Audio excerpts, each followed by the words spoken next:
কনকনে শীতের মাঝেই ফের বঙ্গোপসাগরে ঘনাচ্ছে ভয়ঙ্কর ঘূর্ণিঝড়। চলতি নভেম্বর মাসের শেষেই বঙ্গোপসাগরে আছড়ে পড়বে ভয়ঙ্কর ঘূর্ণিঝড় সানিয়াল। এই ঘূর্ণিঝড়ের প্রভাবে একাধিক এলাকা লণ্ডভণ্ড হওয়ার আশঙ্কা রয়েছে। সমুদ্র উত্তাল হতে পারে, মৎস্যজীবীদের জন্য জারি করা হয়েছে সতর্কবার্তা।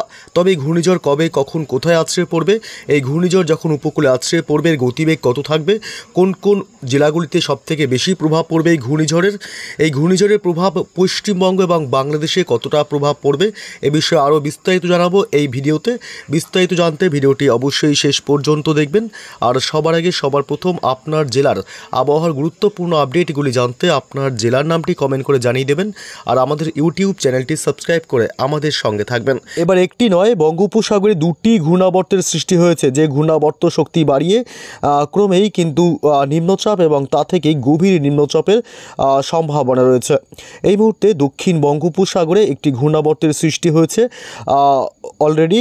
সেই ঘূর্ণাবর্তটি শক্তি বাড়িয়ে নিম্নচাপ এবং আরও শক্তিশালী হয়ে গভীর নিম্নচাপে রূপ নেবে এবং তা থেকে ভয়ঙ্কর ঘূর্ণিঝড়ের সৃষ্টি হবে, যে ঘূর্ণিঝড়ের নাম হতে পারে সানিয়াল।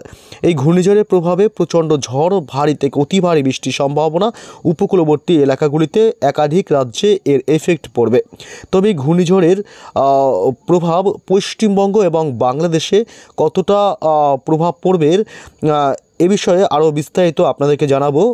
তার আগে জানিয়ে দেবো আগামী 3 দিন কোন কোন জেলাগুলিতে রয়েছে বৃষ্টির সম্ভাবনা। প্রথমে আমরা চলে আসলাম মঙ্গলবার সকাল থেকে দিনভর আবহাওয়া কেমন থাকবে সে আপডেটে।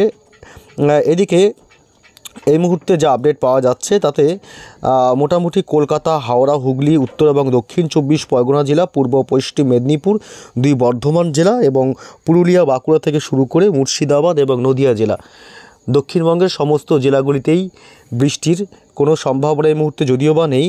শীত ভালোই চলছে। এদিকে দক্ষিণবঙ্গের জেলাগুলিতে সকাল থেকেই থাকবে রৌদ্রোজ্জ্বল আকাশ এবং মেঘমুক্ত আকাশ। এদিকে ঢাকা, রাজশাহী, রংপুর, সিলেট বিভাগ, চট্টগ্রাম অর্থাৎ বাংলাদেশের সমস্ত জেলা এবং বিভাগগুলিতেই সকাল থেকেই দিনভর রৌদ্রোজ্জ্বল আকাশ থাকবে, মেঘমুক্ত আকাশ। এবং এদিকে উত্তরবঙ্গের জেলাগুলি, পশ্চিমবঙ্গের উত্তরবঙ্গের জেলা, এদিকে জলপাইগুড়ি জেলা, শিলিগুড়ি, আলিপুরদুয়ার, কোচবিহার, মালদহ এবং 2 দিনাজপুর সহ দার্জিলিং, কালিম্পং, উত্তরবঙ্গের সমস্ত জেলাগুলি আকাশ সকাল থেকেই কিন্তু রৌদ্রোজ্জ্বল এবং মেঘমুক্ত আকাশ লক্ষ্য করা যাবে। আমরা আসবো আগামী কয়েকদিন কোথায় কোথায় বৃষ্টির সম্ভাবনা রয়েছে কোন কোন জেলাগুলিতে। তার আগে দেখে নেব এই মুহূর্তে শীতের আপডেট। মঙ্গলবার সকাল থেকে কোথায় কেমন শীতের সম্ভাবনা রয়েছে, কোন কোন জেলাগুলিতে জাঁকিয়ে শীতের সম্ভাবনা রয়েছে। এই মুহূর্তে বঙ্গোপসাগরে তৈরি হয়েছে একটি ঘূর্ণাবর্ত, যে ঘূর্ণাবর্তের কারণে শীতের পথে বাধা এবং তার প্রভাবেই জাঁকিয়ে শীতের সম্ভাবনা এখনও পর্যন্ত বাংলায় নেই। তবে মাঝে মাঝে শীত পড়লেও কিন্তু সকাল এবং সন্ধ্যায় শীতের প্রভাব দেখা যাচ্ছে। তবে রাতে দিনের বেলায় কিন্তু তাপমাত্রা বৃদ্ধি পাওয়ার কারণে শীত কিন্তু বেশ কিছুটা দিনের বেলায় ফিকে। এদিকে কলকাতায় 16 ডিগ্রি সেলসিয়াস থাকবে মঙ্গলবার সকাল থেকে তাপমাত্রা সকালের দিকে, এবং দক্ষিণ 24 পরগনা জেলায় 17 ডিগ্রি সেলসিয়াস, উত্তর 24 পরগনা জেলাতে থাকছে মোটামুটি 16 ডিগ্রি সেলসিয়াস, নদিয়াতে থাকবে 16 ডিগ্রি সেলসিয়াস, মুর্শিদাবাদে থাকবে 16 ডিগ্রি সেলসিয়াস, বীরভূমে থাকবে 16 ডিগ্রি সেলসিয়াস তাপমাত্রা, পশ্চিমে জেলা পুরুলিয়াতে থাকবে 15 ডিগ্রি সেলসিয়াস, বাঁকুড়াতে থাকবে 16 ডিগ্রি সেলসিয়াস। এবং এদিকে 2 বর্ধমানে যদি আমরা দেখি তাহলে মোটামুটি 16 ডিগ্রি ঘরে থাকবে তাপমাত্রা। অর্থাৎ তাপমাত্রা কিন্তু খুব একটা হেরফের নেই নভেম্বর মাসে। ডিসেম্বর মাসের প্রথম সপ্তাহে জাঁকিয়ে শীত পড়ার অর্থাৎ কনকনে শীত পড়ার সম্ভাবনা থাকবে। ঝাড়গ্রাম জেলায় থাকবে 15 থেকে 16 ডিগ্রি সেলসিয়াস তাপমাত্রা মঙ্গলবার সকালের দিকে। এদিকে ঢাকা 17 ডিগ্রি সেলসিয়াস, চট্টগ্রাম বিভাগে থাকবে 18 ডিগ্রি সেলসিয়াস, রাজশাহী বিভাগে থাকবে 17 ডিগ্রি, রংপুরে থাকবে 16 ডিগ্রি এবং সিলেট বিভাগে থাকবে 16 ডিগ্রি সেলসিয়াস। অর্থাৎ গোটা বাংলাদেশেও কিন্তু এই মুহূর্তে মোটামুটি তাপমাত্রার কোনো পরিবর্তনের সম্ভাবনা কিন্তু নেই। এদিকে উত্তরবঙ্গের মালদহ জেলাতে থাকছে 15 ডিগ্রি সেলসিয়াস, উত্তর এবং দক্ষিণ দিনাজপুরে 16 ডিগ্রি, আলিপুরদুয়ার এবং কোচবিহারে 16 ডিগ্রি সেলসিয়াস, শিলিগুড়ি এবং জলপাইগুড়িতে থাকছে মোটামুটি 14 থেকে 15-এর মধ্যে। অর্থাৎ কিছুটা তাপমাত্রা কিন্তু নিম্নমুখী লক্ষ্য করা যাচ্ছে শিলিগুড়ি এবং জলপাইগুড়ির দিকটাতে উত্তরবঙ্গের। এবং এদিকে দার্জিলিং, কালিম্পংয়ের দিকে দেখতে গেলে মোটামুটি দার্জিলিংয়ে থাকবে 10 ডিগ্রি এবং কালিম্পংয়ে থাকছে মোটামুটি তাও 12 ডিগ্রি সেলসিয়াসের থেকে 11 ডিগ্রি সেলসিয়াস। কিছুটা তাপমাত্রা নিম্নমুখী হওয়ার সম্ভাবনা মঙ্গলবার রয়েছে। উত্তরবঙ্গে শীতের প্রভাবটা কিছুটা বেশি লক্ষ্য করা যাবে আগামী কয়েকদিন। তবে কোথায় কোথায় বৃষ্টির সম্ভাবনা আছে আমরা আগে এই মুহূর্তে এসে আপডেটে চলে আসি। জানালাম শীতের আপডেট। ডিসেম্বরের প্রথম সপ্তাহ থেকেই জাঁকিয়ে শীতের সম্ভাবনা রয়েছে বলে এখনও পর্যন্ত আশা করা যাচ্ছে। এদিকে বৃষ্টির আপডেটে চলে আসলাম বজ্র বৃষ্টি মোডে এবং পশ্চিমবঙ্গের দক্ষিণবঙ্গের জেলাগুলিতে মঙ্গলবার কলকাতা, হাওড়া, হুগলি, উত্তর এবং দক্ষিণ 24 পরগনা জেলা, পূর্ব পশ্চিম মেদিনীপুর, 2 বর্ধমান, ঝাড়গ্রাম, পুরুলিয়া, বাঁকুড়া থেকে শুরু করে গোটা দক্ষিণবঙ্গের জেলাতে কিন্তু বৃষ্টির কোনো সম্ভাবনা মঙ্গলবার সকাল থেকে দিনভর থাকছে না।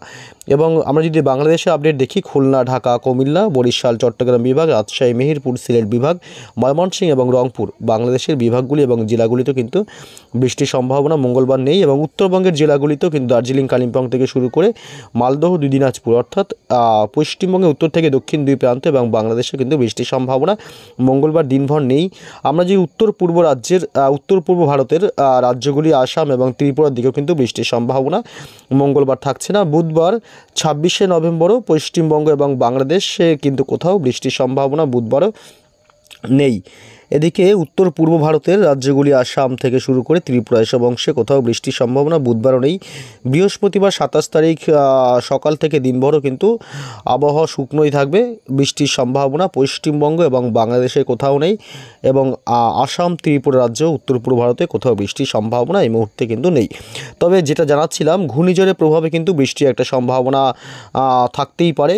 আমরা যদি দেখি ঘূর্ণিঝড় আপডেটে প্রথমেই বলেছি, এই মুহূর্তে দক্ষিণ বঙ্গোপসাগরে তৈরি হয়েছে একটি ঘূর্ণাবর্ত, যে ঘূর্ণাবর্তটি শক্তি বৃদ্ধি করে নিম্নচাপের রূপ নেবে।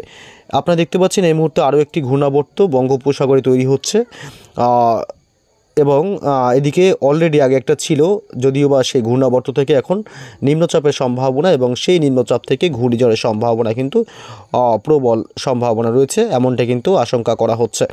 এবং এই ঘূর্ণিঝড়টি বিশেষ করে উত্তর পশ্চিম দিকে বাঁক নিয়ে উত্তর পশ্চিম দিকে বাঁক নিয়ে মোটামুটি কিন্তু একদম চেন্নাই, পন্ডিচেরি এবং নেল্লোর, অর্থাৎ তেলেঙ্গানার খুব কাছ দিয়ে ঘূর্ণিঝড়টি কিন্তু চলে যাওয়ার সম্ভাবনা রয়েছে। এবং এর প্রভাবে মোটামুটি 28 তারিখ থেকে ব্যাপক ভারী বৃষ্টি এবং ঝড়ের সম্ভাবনা রয়েছে উপকূলবর্তী এলাকাগুলিতে। এবং শনিবার 29 তারিখেও কিন্তু সম্ভাবনা থাকছে এই গভীর নিম্নচাপের প্রভাবে চেন্নাই, পন্ডিচেরি, নেল্লোর এসব অংশ অর্থাৎ তেলেঙ্গানায় বৃষ্টির সম্ভাবনা এবং দুর্যোগপূর্ণ আবহাওয়া তৈরি হওয়ার প্রবল সম্ভাবনা থাকছে। তবে দক্ষিণ ভারতে এই ঘূর্ণিঝড় আছড়ে পড়ার সম্ভাবনা একটু বেশি লক্ষ্য করা যাচ্ছে, যদিও বা বিশেষ করে গা ঘেঁষে আবার কিন্তু বেরিয়ে যাওয়ার সম্ভাবনাও রয়েছে। আপনারা দেখতে পাচ্ছেন রবিবার 30শে নভেম্বর নাগাদ এটি কিন্তু ঠিক তেলেঙ্গানার কাছে কিন্তু এটি ঘেঁষে গেছে, অর্থাৎ আছড়ে পড়ার সম্ভাবনা থাকছে। আবার রবিবার রাতের দিক থেকে কিন্তু আবার এটি ঘুরে কিন্তু আবার পূর্ব দিকে বাঁক নিচ্ছে এবং পূর্ব দিকে বাঁক নিয়ে দেখুন আবার কিন্তু সমুদ্রের মাঝ বরাবর এই ঘূর্ণিঝড়টি কিন্তু আবারও চলে যাচ্ছে। অর্থাৎ যা বোঝা যাচ্ছে ঘূর্ণিঝড় কিন্তু মোটামুটি আছড়ে পড়ার সম্ভাবনা দক্ষিণ ভারতে হয়তো বা থাকছে না এবং সেটি বঙ্গোপসাগরের মাঝে আবারও চলে যাচ্ছে। অর্থাৎ আমাদের হাতে যা আপডেট আছে তাতে বুধবার 3রা ডিসেম্বরের আপডেট পর্যন্ত রয়েছে, যে আপডেটে দেখা যাচ্ছে ঘূর্ণিঝড়টি কিন্তু আবারও বাঁক নিয়ে অর্থাৎ তেলেঙ্গানা ঘেঁষে আবারও বাঁক নিয়ে কিন্তু বঙ্গোপসাগরের মধ্য বঙ্গোপসাগরে এসে হাজির হয়েছে। এই ঘূর্ণিঝড়টি কিন্তু বিশেষ করে উত্তর দিকে যদি এগিয়ে যায়, আমরা যদি একটু লক্ষ্য করি উত্তর দিকে যদি আগায় তাহলে পশ্চিমবঙ্গ এবং বাংলাদেশের কোনো এক জায়গায় আছড়ে পড়ার সম্ভাবনাও থাকতে পারে, যদিও বা এর যে ক্ষমতা সে ক্ষমতা কিন্তু আবার অনেকটাই হারিয়ে ফেলবে, যে কারণে এই ঘূর্ণিঝড়ে খুব একটা শক্তি থাকবে না, যে কারণে খুব ভারী থেকে অতি ভারী বৃষ্টির সম্ভাবনা না থাকলেও বৃষ্টির সম্ভাবনা থাকবে এবং হাওয়া বইতে পারে, ঝোড়ো হাওয়া। তবে এর সেই ক্ষমতা বা সেই দাপট আর থাকবে না, কারণ ঘূর্ণিঝড়টি একবার উপকূলে আঘাত ঘেঁষে আবারও কিন্তু মধ্য বঙ্গোপসাগরে চলে যাচ্ছে। এবং আমরা পরবর্তী আপডেটে দেখতে পাবো যে বৃহস্পতিবার আপডেটে কি দেখা যেতে পারে, অর্থাৎ 4ঠা ডিসেম্বর বৃহস্পতিবারের আপডেটে কি হতে পারে এবং এই ঘূর্ণিঝড় গতিপথ পরিবর্তন করে কোথায় যাওয়ার সম্ভাবনা রয়েছে। এটি মায়ানমারে যাবে, নাকি উড়িষ্যায় যাবে, নাকি পশ্চিমবঙ্গ বাংলাদেশে ঘেঁষবে, নাকি আবারও ঘুরে তেলেঙ্গানা বা অন্ধ্রপ্রদেশের দিকে ঘূর্ণিঝড়টি যাবে, সে অপেক্ষায় আমরা আছি এবং দেখব কোথায় ঘূর্ণিঝড়টি আছড়ে পড়ার সবথেকে বেশি সম্ভাবনা রয়েছে। এর জন্য পরবর্তী আপডেটগুলি অবশ্যই দেখবেন এবং চ্যানেলটি সাবস্ক্রাইব করে আমাদের সঙ্গে থাকবেন।